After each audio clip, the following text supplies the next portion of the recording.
Hello दोस्तों, मैं नीतू आपका स्वागत करती हूँ और इस चैनल के माध्यम से हम देखने वाले हैं आगामी एग्जाम के लिए, चाहे आप टीजीटी का तैयारी कर रहे हैं, पीजीटी का तैयारी कर रहे हैं, नीट जेआरएफ या फिर केबीएस टेट या अदर जितने भी टीचर कॉम्पिटिटिव एग्जाम हैं, उनके लिए भी ये वीडियो इम्पोर्टेंट होने वाली है।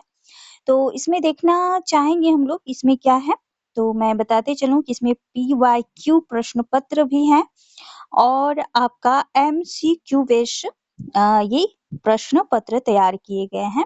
तो ये सभी मिला-जुला कर मिक्सअप प्रश्न हैं कि आपके एग्जाम के लिए बहुत ही महत्वपूर्ण होने वाले हैं। तो जितने भी टीआरई 4 के स्टूडेंट हैं, आगामी टीचर के रूप में जो भी तैयारी करना चाह रहे हैं, तो इस चैनल के साथ आप जुड़ सकते हैं। और जैसा कि मेरा अनुभव रहा है कि मैंने बताया ही है कि मैंने किस तरह से अपना स्टडी किया था, सेल्फ स्टडी के माध्यम से प्रश्न पत्र किस तरह से सेटअप किया था, तो और किस तरह से तैयारी था, तो सभी मैंने वीडियो में बताया ही है ऑलरेडी। लेकिन जो नए सब्सक्राइबर होंगे, उनके लिए मैं बताना चाहूँगी कि अगर आप इस चैनल पर नए हैं, तो सबसे पहले चैनल को सब्सक्राइब कर लें, बेल आइकन प्रेस कर लें और अपने फ्रेंड तक भी शेयर करें अगर वीडियो अच्छी लगी तो। क्योंकि जो भी तैयारी करने वाले हैं उनको एक सही दिशा निर्देश भी मिलेगा और आप अच्छे तरह से प्रश्न को भी देखेंगे और अपनी तैयारी को भी देख पाएँगे कि कितना आपका तैयारी चल रहा है सही तरीके से। तो चलिए दोस्तों, बिना टाइम वेस्ट किए, क्योंकि आज फर्स्ट वीडियो था तो मैं थोड़ा-सा इसका बता दी सारा चीज़ को क्या है, नहीं है। लेकिन आगे से कोई भी टाइम यहाँ पर लॉस नहीं होगा। तो चलिए आज का पहला प्रश्न की तरफ बढ़ते हैं और आज के पहले प्रश्न से शुरुआत करते हैं। तो आज का पहला प्रश्न है कि अमीर खुसरो किस नाम से जाने जाते थे? तो अमीर खुसरो किस नाम से जाने जाते थे? तो यहाँ पर अगर आप डायरेक्ट आंसर देखना चाहें तो मैं दिखा दूँगी, लेकिन आप थोड़ा-सा अपने दिमाग को भी यहाँ पर खंगालना है कि यहाँ पर आंसर होना क्या है। तो देखिए कि फर्स्ट ऑप्शन में है तोती हिंद, दूसरे में है तोताए हिंद, तीसरे में है सितारे हिंद या फिर सरहिंद। तो इस तरह के जो प्रश्न होते हैं, ये प्रश्न जो है आपके टीआरई थर्ड में भी पूछे गए हैं। तो इसीलिए मैं बताते चलूँ कि इसका जो राइट आंसर होगा आपका, वो होगा तूतिए हिंद, ठीक है? ए ऑप्शन आपका राइट होगा। अगले प्रश्न की तरफ बढ़ते हैं। अगला प्रश्न है आपका कि शालिभद्र सूरी की रचना का नाम है। तो सीधे आंसर की तरफ बढ़ते हैं। तो क्या नाम है? भरतेश्वर बाहुबली रास। ये शालिभद्र सूरी की रचना है और ये भी टीआरई थर्ड में प्रश्न पूछे गए हैं। तो यहाँ पर टीआरई 1, टीआरई 2 और टीआरई थर्ड जितने भी प्रश्न पूछे गए हैं, सभी को हम लोग देखेंगे साथ-साथ एमसीक्यू के तौर पे, जो कि काफ़ी महत्वपूर्ण है। वन लाइनर के फॉर्म में भी आप इसको देख सकते हैं। चलिए अगला प्रश्न है। अगला प्रश्न क्या है कि निम्न में से कौन शिलांकृत कृति है?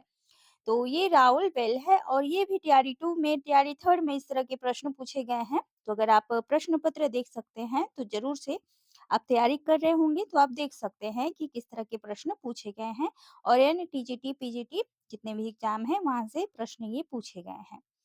तो चलिए बार-बार बताना ज़रूरी नहीं समझूँगी, तो डायरेक्ट आप लोग अनुभवी हैं, तो सीधे प्रश्न को ही देख लेते हैं। अगला प्रश्न है आदिकाल को प्रारंभिक काल नाम किसने दिया था? तो ये देने वाले थे मिश्र बंधु। तो मिश्र बंधु को ध्यान में रखना है क्योंकि इन्होंने आदिकाल को प्रारंभिक काल के नाम से जाना जाता है। किसके द्वारा? मिश्र बंधु के द्वारा। अगला प्रश्न है कि निम्न में से हिंदी साहित्य का अतीत किसने लिखा है? तो ये लिखने वाले हैं आचार्य विश्वनाथ प्रसाद मिश्र। तो ध्यान रखना है हिंदी साहित्य का अतीत। चलिए आगे बढ़ते हैं अगले प्रश्न पे। अगला प्रश्न क्या है?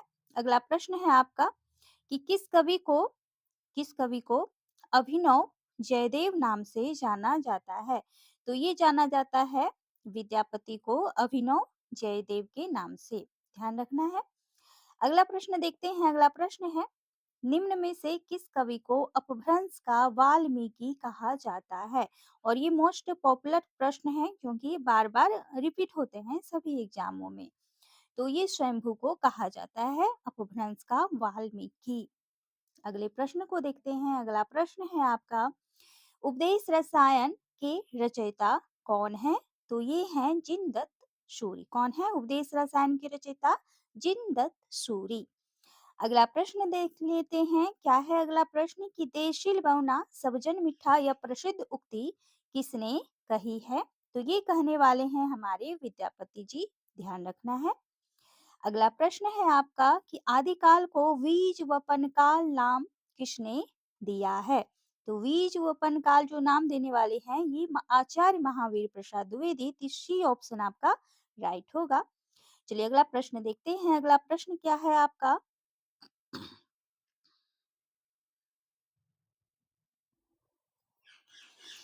अगला प्रश्न है कि खेल कोटुकम किसकी रचना है? तो ये जो है ये रहीम की है। आगे बढ़ते हैं अगला प्रश्न की तरफ। अगला प्रश्न है कि विज्ञान गीता की रचना किसने की है? तो ये करने वाले हैं केशव दास जी। तो ध्यान रखना है विज्ञान गीता जो है केशव दास जी की रचना है। चलिए अगला प्रश्न देख लेते हैं साथ में। वल्लभाचार्य द्वारा रचित ग्रंथ का क्या नाम है?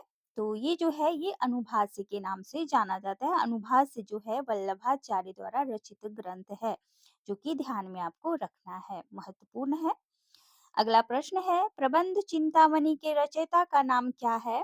तो ये है मेरुतुंड। ध्यान में रखना है प्रबंध चिंतामणि के रचयिता जो हैं वो मेरुतुंड हैं। तो मैं बार बार जो रिपीट कर रही हूँ इससे आपको थोड़ा सा ध्यान भी रहेगा। चलिए अगला प्रश्न है आपका। निम्न में से कौन सी रचना व्याकरण ग्रंथ है? तो ये है उक्ति व्यक्ति प्रकरण। उक्ति व्यक्ति प्रकरण। तो थोड़ा सा यहाँ पर टाइपिंग मिस्टेक है उसको ध्यान में रखना है। जो मैं बता रही हूँ उसको थोड़ा सा ध्यान में रखना है। तो सी ऑप्शन आपका राइट होगा। अगला प्रश्न है आपका कि अंगद पैच की रचना किसने की है? तो ये ईश्वरदास द्वारा रचित है अंगद पैच। ध्यान में रखना है, महत्वपूर्ण ग्रंथ है और इस तरह के प्रश्न जो हैं पूछे गए हैं। ये सभी प्रश्न पूछे गए प्रश्न हैं। आगे है कि केशव कही ना जाई का कहिए। तो ये पंक्ति किस कवि की है? तो ये तुलसीदास द्वारा कही गई है। केशव कही ना जाई का कहिए। आगे है कि प्रभु जी तुम चंदन हम पानी, इस पंक्ति के रचनाकार हैं। तो ये जो है ये संत रैदास द्वारा कही गई पंक्तियां हैं। अगला प्रश्न है कि रुद्र संप्रदाय की स्थापना किसने की? तो रुद्र संप्रदाय की स्थापना की थी विष्णु स्वामी जी ने। अगला प्रश्न देख लेते हैं।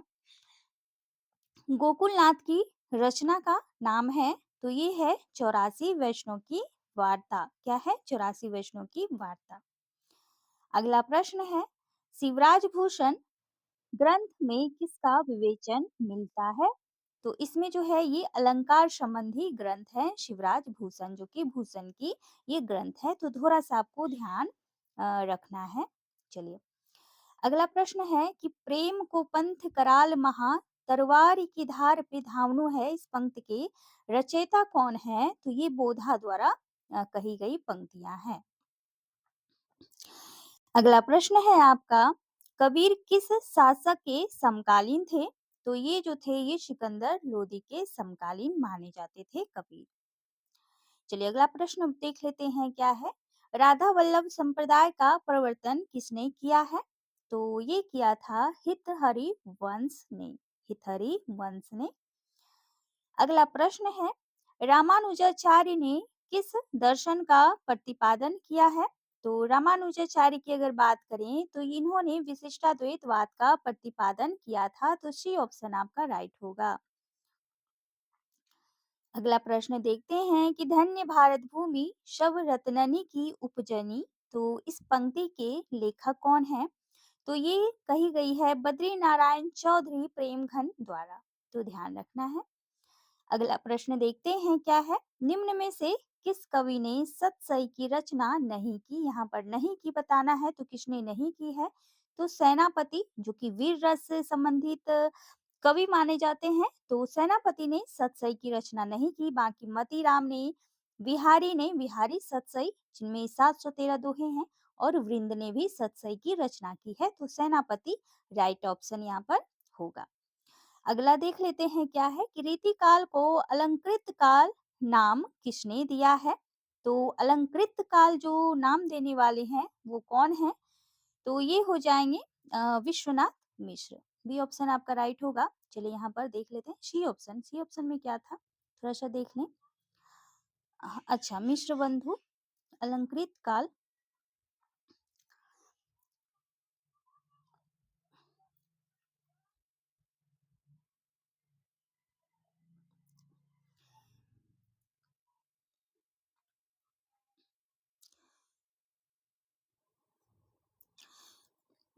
हाँ, तो इसमें मिश्र बंधु ही होंगे तो सी ऑप्शन आपका राइट होगा। चलिए, अगला प्रश्न देख लेते हैं क्योंकि विश्वनाथ प्रसाद मिश्र ने श्रृंगार काल कहा है रीतिकाल को, तो थोड़ा-सा ध्यान रखना है इस बात को।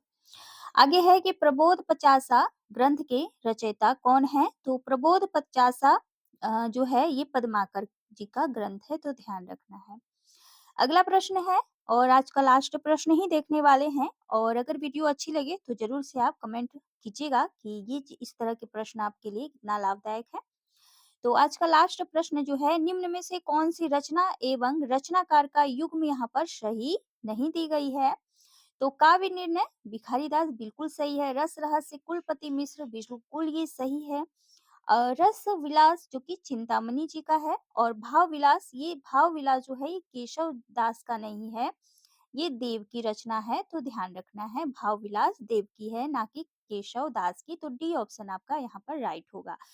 तो आज हम लोगों ने कितना प्रश्न देखा? टोटल 30 प्रश्न जो कि मोस्ट इम्पोर्टेंट है आपके आगामी एग्जाम के लिए और ये जो प्रश्न पत्र हैं ये पीवाईक्यू और एमसीक्यू के तौर पर बनाए गए हैं जो कि आपके आगामी एग्जाम के लिए काफी महत्वपूर्ण सिद्ध होने वाले हैं। तो ज़रूर से चैनल को सब्सक्राइब कर लें अगर आप देख रहे हैं, नए सब्सक्राइबर हैं तो ज़रूर से सब्सक्राइब कर लें इस चैनल को क्योंकि ये आपके टीआरई 4 के लिए बेस्ट होगा और आगे इसका जो है प्रिपरेशन कराती रहूँगी मैं।